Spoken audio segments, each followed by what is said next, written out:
தமிழக நகர்ப்புறத்துறை அமைச்சர் கே நேரு அவர்களுடைய துறையில் பார்த்தீங்கன்னா டெண்டர் முறைகேட்டிலிருந்து ஊழல் வந்துட்டு குமிஞ்சு இருக்குன்னு சொல்லி அமலாக்கத்துறை நீதிமன்றத்தை நாடி அதன் மூலியமாக வந்து நடவடிக்கை சொல்லி இப்போ உத்தரவுலாம் வந்திருக்கு.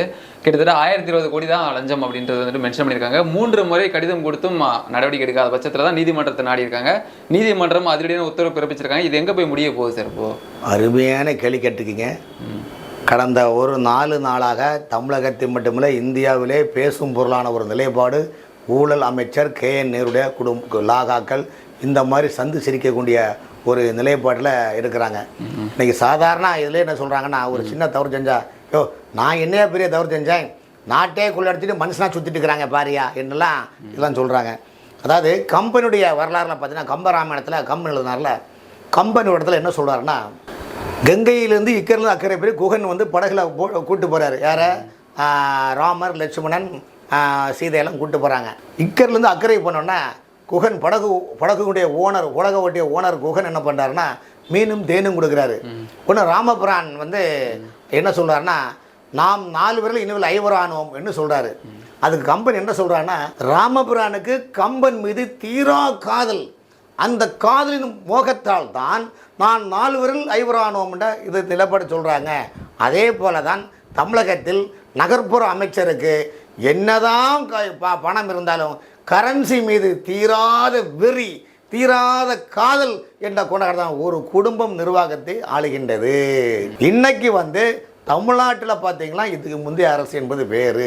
தமிழ்நாட்டில் ஒதுக்கீடு செய்யப்பட்ட பணத்தை இந்த அளவுக்கு மோசமாக நம்முடைய INT சேனலில் பல முறை இதை பற்றி சொல்லியிருக்கிறோம். அதாவது இந்த நேருடைய நிர்வாகத்தில் ஒரு தம்பி ரவிச்சந்திரன் சொல்லுவாங்க, அவர் வந்து TVH ட்ரூ வேல்யூ ஹோம்னு சென்னையில் ஆஃபீஸ் இயங்குது. இன்னொரு தம்பி மணிவண்ணன் ஒருத்தர் கோயம்புத்தூர், திருப்பூர், ஈரோட மையமாக கொண்டு அவினாசி ரவி என்பவர் தலைமையில் அங்கே ஒரு ஆஃபீஸ் இயங்குது. இதெல்லாம் ஈடி கொடுத்துருக்க லிஸ்ட்டை சொல்கிறேன். அது போக 7 இடத்துல ஆஃபீஸு, 7 இடத்துல ஆஃபீஸில் பார்த்தீங்கன்னா ஒரு ஆஃபீஸு பெரம்பலூரில் இயங்குது, இன்னொரு ஆஃபீஸு திருச்சியில் இயங்குது, இன்னொரு ஆஃபீஸு பார்த்தீங்கன்னா அவருடைய நேரு அமைச்சருடைய பெரியப்ப மகன் சொல்லக்கூடிய ஒருத்தர் salt waste management contract company வச்சு சேலத்தில் மையம் கொண்டு அவர் லாபி பண்ணுறாரு.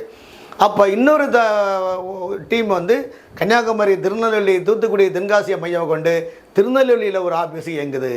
இப்போ நீங்கள் நினச்சி பாருங்கள் ஐயா, தமிழ்நாட்டில் ஒரு மாநிலத்தில் ஒரு முதலமைச்சர் தானே, முதல்வர் ஒருத்தர் தானே, அவருக்கு கீழே வேணால் நீங்கள் தேவைப்பட்டால் அங்கே கோஷ்டி பூசல் பிரச்சனை வராமல் இருக்க வேணால் ஒரு துணை முதலமைச்சரை 2 ஒரு லாகா கொடுத்து ஒரு துணை அமைச்சர் அந்தஸ்தில் போடுவாங்க. ஆனால் இதர அமைச்சர் ஒன்று தானே, பிற்படுத்தப்பட்ட அமைச்சர், கல்வி அமைச்சர், உயர்கல்வி அமைச்சர், இதெல்லாம் தனித்தனி போடுவாங்க. ஆனால் நகர்ப்புறத்துறையில் பார்த்தீங்கன்னா நேரு அரசால் அறிவிக்கப்பட்ட அமைச்சராக இருந்தாலும் நேருடைய குடும்பம், அன்னை, மாமை, மச்சான், கொண்டான், கொடுத்தான் எல்லாமே கூட்டு குர்பானாகி தமிழ்நாட்டுடைய நகர்ப்புறத்துறையை பந்திப்பை போல சுருட்டி நாசம் பண்ணி தோசம் பண்ணிட்டாங்க. இதில் அதிகாரியுடைய மனநிலை என்னென்னா, அதில் நிறைய விஷயங்கள் இருக்குது. இந்த பிரச்சனைகள் பார்த்தீங்கன்னா நாம் ஏற்கனவே சொல்லிக்கிறோம். சென்னை மாநகராட்சியினுடைய 200 வார்டில் உள்ள பணிகள், மழைநீர் கால்வாய் திட்டம், பஸ் ரூட் சாலை பணிகள் திட்டம், எந்த திட்டமாக இருந்தாலும் இதெல்லாமே நேருடைய சொந்த தம்பியான ட்ரூ வேல்யூ ஹோமில் உள்ள ரமேஷ், பெரிய ரமேஷ், காவி, செல்வம், ரகு இவங்கெல்லாம் இங்கே நிர்வாகம் பண்ணது. இது போக இதர மாநகராட்சியில், இதர நகராட்சி, இதர பேராட்சியில் பார்த்தீங்கன்னா ட்ரூ வேல்யூ ஹோமில் உள்ள பணியாளர்களும் அமைச்சர்கள் அங்கீகரிக்கப்பட்ட 3-4 பிஏக்களும் சேர்ந்து அங்கே நிர்வாகம் பண்ணுறாங்க. இந்த நிர்வாகத்தில் பார்த்தீங்கன்னா எலக்ட்ரிக்கல் மெயின்டெனன்ஸு, அனிமேட்டர்ஸ் மெயின்டெனன்ஸு, குடிநீர் மெயின்டெனன்ஸு, சுகாதாரத்துறை மெயின்டெனன்ஸு, அப்புறம் வந்து சாலை பணிகள், கால்வாய் பணிகள், மெட்ரோ வாட்டரு, பாதாள சாக்கடை திட்டம், stationery item purchase, sanitary item purchase, இப்படி பர்ச்சேஸ் கிட்டத்தட்ட ஒரு 40-50 ரகமான டெண்டர்களை வைத்து சாமானிய ஆட்களுக்கோ ரெகுலராக இருக்கிற கான்ட்ராக்டர்ல கொடுக்கறது கிடையாது. எல்லாமே மந்திரிக்கு வேணுன ஆட்களை கொடுத்தா இந்த நிர்வாகம் எப்படி விளங்குன்னு சொல்லுங்க. இதனால என்ன ஆகி போச்சுன்னா, உங்களுக்கு தமிழ்நாட்டில் பார்த்தீங்கன்னா இதெல்லாம் எடுத்து ஏற்கனவே ஒரு முறை ரெய்டு பண்ணியிருக்காங்க. 2வது வாட்டி ரெய்டு எப்படி வந்ததுன்னா, நகராட்சியில் சிவராசு ஒரு நகராட்சி நிர்வாகத்துறை இயக்குநராக இருந்தார். அவர் யாருன்னா திருச்சி மாவட்ட கலெக்டராக இருந்தவர். நேருக்கு சொந்த ஊராக இருக்கனால சரி நம்ம ஆள் இங்கே இருந்தாலும் நமக்கு 4 பைசா சம்பாதிக்கலாம்னு சொல்லி ஒரு அனுபவம் போட்டு இங்கே உட்காந்தாங்க. இங்கே உட்காரும்போது என்ன பிரச்சனைனா, பொன்னையா என்பவர் இந்த திமுக ஆட்சி வந்தோன்னா பொன்னையா ஏசுன்னு இயக்குனர் இருந்தார், நகராட்சி நிர்வாகத்துறை இயக்குனராக இருந்தார். அவர் இருக்கும்போது அந்த ஊழல்கள் எல்லாம் களையெடுத்து 5000 பதவிகள், நகராட்சியில் 5000 பதவிகளை போட்டு அதை வந்து அப்கிரேடு பண்ணி மிகப்பெரிய மாற்றத்தை கொண்டு வந்து ஊழலை ஓரளவு களையெடுத்தார்.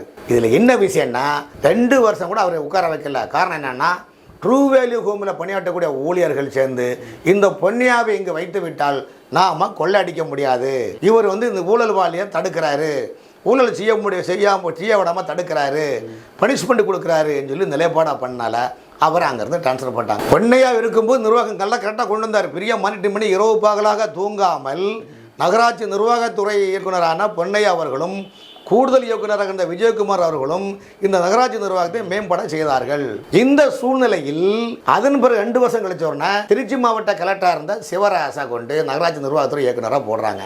இதுதான் முக்கியமான பாயிண்ட் சார். இடியினுடைய வருவதற்கு காரணம் என்னென்னா, இந்த சிவராசா போட்டோன்னா என்ன ஆச்சுன்னா, முதலமைச்சர்கிட்ட பிஏவா இருக்கிற தினேஷ் என்பவரும் ட்ரூ வேல்யூ ஹோமில் இருக்கிற ரமேஷ் என்பவரும் இந்த சிவராசும் சேர்ந்து நகராட்சி நிர்வாகத்துறை இயக்குனர் சிவராசும் சேர்ந்து மயிலாப்பூரில் ஒரே அப்பார்ட்மெண்ட்டில் குடியிருக்கிறாங்க. அப்போ ஆட்சி இருக்கின்றது, அதிகாரம் இருக்கின்றது, முதலமைச்சரோட உதயவளம்மா கையில் இருக்கிறாங்க. எப்படி ஒரே கல்லில் 3 மாங்க அடித்தோடனே அப்போ தைரியம் வருமா இல்லையா? தைரியம் வருமா இல்லையா? ஓடா என்ன திசைய போகிற இன்னும் நிலைப்பாடு உருவாக்கின்றது.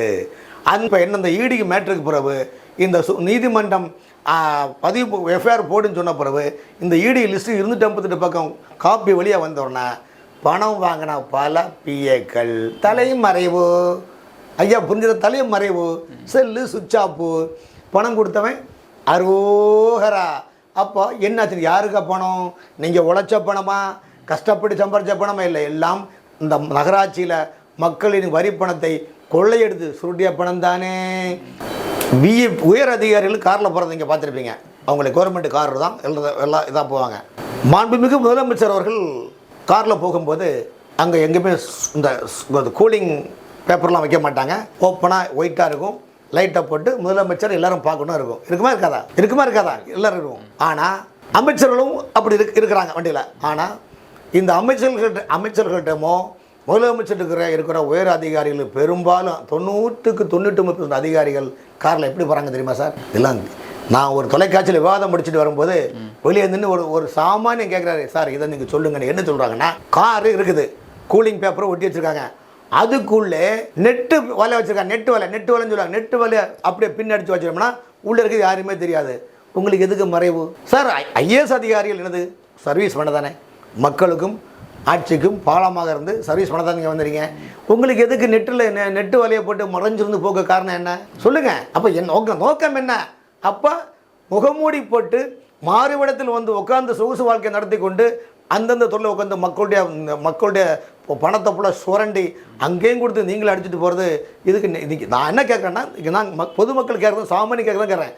காரில் போகிற விஐபிகளாக உங்களுக்கு நீங்கள் எதுக்கு ஓப்பனாக இருக்க வேண்டியதானே? அமைச்சர் போகிற மாதிரி நீங்கள் ஓப்பனாக இருக்க வேண்டியதானே?